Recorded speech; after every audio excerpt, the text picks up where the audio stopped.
Hallelujah! সবাইকে জয় যিশু ঈশ্বরের করব। আমি রোজজীবন আশীর্বাদের বাক্যতে আছি। আজ পিতার আশীর্বাদে পিতার করুণাতে আসছি। তো আমি প্রার্থনাতে যাব।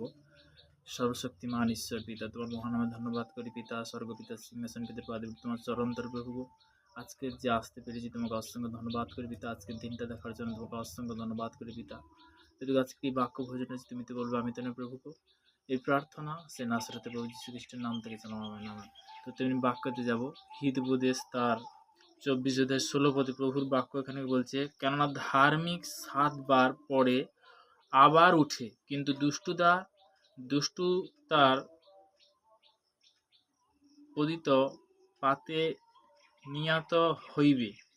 পতিতে নিহত হইবে। দুষ্টু তো কি হবে? দুষ্টু কি কখনো বলতে কি সে স্থান পাবে? সে স্থান কখনো পাবে না।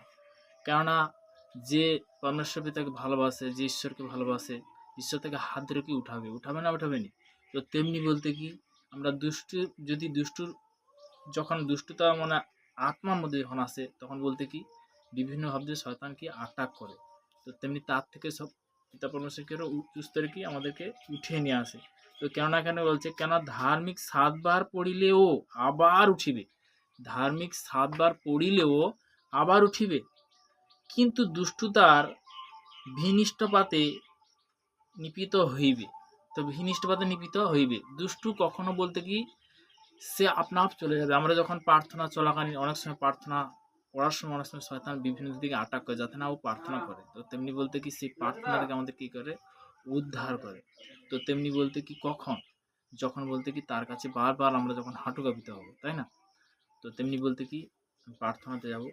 সর্বশক্তিমান ঈশ্বর পিতা, তোমার মহানামে ধন্যবাদ করি পিতা। আজকের এই সুন্দরী প্রভাত প্রভুকে এই বাক্য দেওয়ার জন্য তোমাকে অসংখ্য ধন্যবাদ করি পিতা গো।